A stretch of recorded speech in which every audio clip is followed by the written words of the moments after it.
Filsafat sebetulnya mirip dengan matematik karena ingin menguji konsistensi. Matematik hanya menguji konsistensi. Jadi bagian yang sama antara matematika dan filsafat adalah di dalam memelihara keruntuhan penalaran. Salah bernalar dalam matematika dan salah bernalar dalam filsafat itu fatal. Artinya seluruh fasilitas untuk menghasilkan konklusi dibatalkan oleh gagal nalar. Di dalam filsafat namanya fallacies, gagal nalar. Nah itu yang saya pakai selalu untuk membahas sesuatu. Jadi kalau saya bilang rejim itu dungu, ya dungu karena gagal nalar, karena inkonsistensi di dalam penalaran, dalam kebijakan. Bukan orang yang dungu, tapi cara berpikirnya dungu.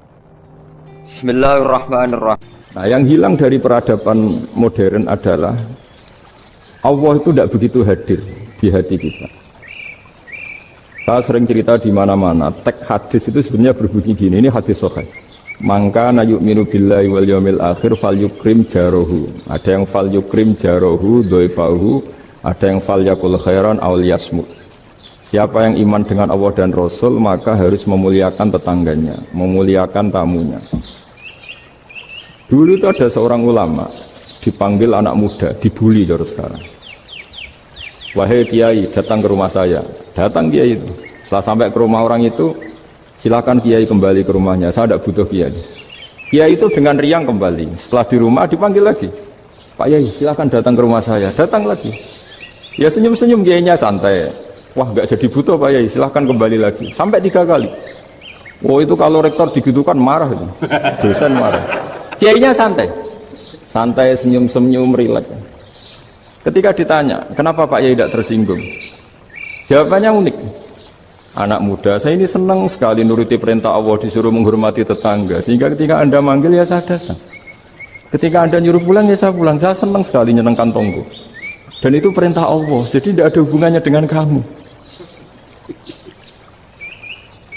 Wah, pemudanya nangis minta dimaafin.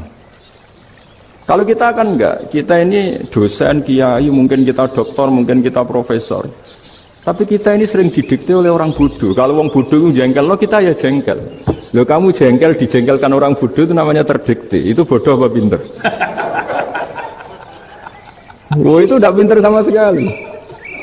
Kalau betul-betul kamu pinter, hanya bisa didikte oleh Allah Subhanahu wa ta'ala. Jadi antara hukum Allah apa? Wa ahsin man asa'a ilaika, berbuatlah baik sama orang yang berbuat buruk sama Anda. Itu dikteannya Allah.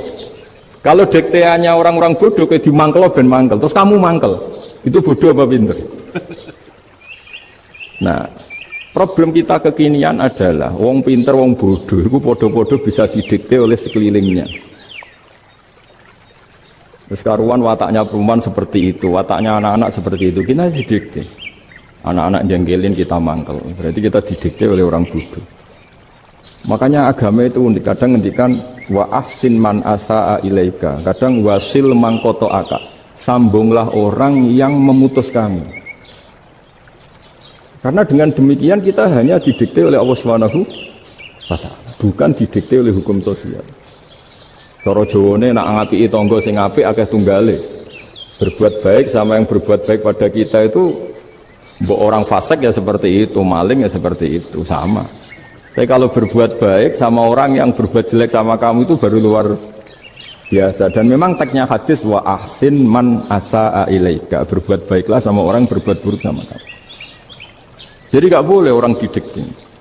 Makanya ngaji di sini diantaranya saya akan cerita dalam sebuah hadis sahih, dalam hadis hasan yang diriwayatkan Imam Tirmidzi, ada kalimat dari Rasulullah SAW. Dawe Nabi, la takunu imma'atan taquluna in ahsanan nasu ahsanna wa in dzalamu dzalamna walakin watti'u anfusakum in ahsanan nasu an tuhsinu wa in asa'u alla tazlimu. Kamu jangan jadi orang yang mudah diombang-ambingkan oleh orang sekeliling kamu, yaitu kamu mengatakan jika orang baik ke saya akan baik, jika orang buruk ke saya juga akan membalas buruk. Itu namanya Anda didikte. Tapi berkomitmenlah kamu akan berbuat baik meskipun orang lain berbuat buruk. Nah sekarang logika sosialnya begini. Kalau di Indonesia itu ada 1000 kiai, ada 1000 profesor yang ingin membenahi Indonesia. Rata-rata orang awam itu semau gue. Terus mereka mendikte kita. perilakunya agak simpatik, perilakunya jengkelin. Terus 1000 profesor ini ikut jengkel. Itu kira-kira jadi solusi apa goblok bareng? Sama 1000 kiai ini ikut jengkel. Ini jadi solusi apa goblok bareng? Goblok bareng. Nah problem sekarang kita ini biasa didikte orang bodoh. Nah makanya ciri khas orang muslim itu kata Nabi, mangkana yu'minu billahi wal yaumil akhir. Jadi baik tetangga karena perintahnya Allah dan Rasul. Pentingnya apa? Bedanya karena berbuat baik ini perintahnya Allah, mbok tonggo apik lah kita tetap apik karena perintahnya Allah dan Rasul. Begitu juga dengan hubungan dengan istri, dengan anak. Mbok bojomu lagi cerewet lah kita tetap apik. Karena dengan cara itu kita hanya tunduk kepada Allah dan Rasul. Tapi kalau kamu, istri saya kalau baik ya saya baik, kalau enggak ya enggak. Berarti Anda didikte oleh perilakunya dia. Itu latihan, ya kalau dalam bahasa pondok, latihan jadi wali itu yang paling berat. Nabi itu kalau sama orang munafik itu sabarnya Masya Allah. Padahal Nabi berso kalau orang itu orang munafik. Karena dengan cara seperti itu, bahwa kebaikan Nabi pada seseorang itu atas perintahnya Allah dan Rasul, bukan atas nama servis. Kalau Nabi hanya baik kepada Abu Bakar, itu mungkin orang bilang, wis adu nih Abu Bakar baik sama Nabi. Tapi kalau Nabi baik sama orang munafik, Abdullah bin Ubay bin Salul, itu kalau nggak perintahnya Allah dan Rasul itu nggak bisa. Ini cobalah berlatih seperti itu sehingga kita tidak mudah didikte. Kita ulang lagi nggak mudah apa? Didikte. Maka di antara kebaikan Allah dan Rasul adalah bahkan orang dolim saja diberi jatah rahmat.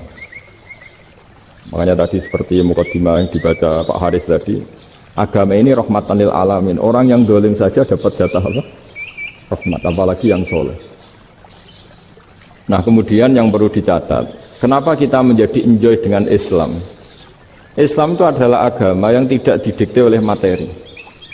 Jadi kalau Anda ingin makan enak, mungkin kalau pikiran kebanyakan orang, anak-anak muda yang milenial, yang gaul, ingin makan enak ya makan yang disukai. Misalnya sate atau bakso Malang atau apa. Kalau orang-orang yang jadi wali gak gitu cara berpikir, ini yang masih orisinil. Ditanya, ini dunia baru kesulitan makanan, baru resesi. Cara makan enak gimana? Jawabannya lucu. Ya gampang, idamuhu alju. Idam itu lauk. Kalau kamu ingin makan lauknya paling enak apa? Alju. Kamu harus lapar banget. Sampai kalau puasa itu melihat tempe itu wah luar biasa. Tapi kalau kamu nggak puasa, air putih itu nggak menantang. Tapi kalau puasa, tempe air putih itu menarik dan Anda tetap lahap. Apa? Karena lauk terbaik adalah alju, yaitu lapar. Nah tapi kita ini enggak, kita ini kayak orang bodoh. Kayak orang bodoh tadi, profesornya makan nyaman ya kalau sesuai selera. Nah itu kan sama dengan anak-anak ABG. Anak ABG itu makan lahap ya kalau yang disukai. Lalu bedanya apa ABG sama profesor? Kalau cara berpikir masih sama kan itu. Kiainya juga gitu. Kiai makan enak kalau yang disukai, kalau enggak. Lalu bedanya apa kiai sama orang awam? Orang awam juga gitu, makan lahap ya kalau yang disukai. Nah ternyata perilaku kita ini yang pintar sama yang bodoh sama maksudnya. Kalau kamu ingin berkasta lebih baik, itu cara makan enak itu apa? Idamuhu al-ju'. Lauk terbaik adalah karena kita sangat lapar. Makanya masyhur dalam cerita-cerita tarikh sirah nabawiyah. Nabi diberi hadiah, beberapa hadiah. Di antaranya ada yang diterima, ada yang enggak. Termasuk yang dikembalikan itu dokter. Ada seorang raja memberi hadiah Nabi dokter Tobit. Itu sama Nabi dikembalikan. Karena dokter ini sudah lama kumpul Nabi itu gak pernah sakit. Akhirnya dokter ini putus asa, ini gak perlu diobatin. Ketika ditanya, kenapa ya Rasulullah engkau gak pernah sakit? Karena kita ini kaum, kita ini komunitas masyarakat yang tidak akan makan kecuali lapar. Dan kalau sudah makan berhenti sebelum kenyang. Jadi sederhana sekali pengobatan zaman Nabi. Sebagian besar penyakit itu pasti disebabkan kita ceroboh dalam hal makan. Sudah ngerti kalau durian masalah, kalau makan durian enggak kehitung gitu. Apalagi kalau gratisan itu tambah banyak. Gitu. Pola tidur juga gitu kata Nabi, dan kita tidak tidur kalau tidak sangat ngantuk.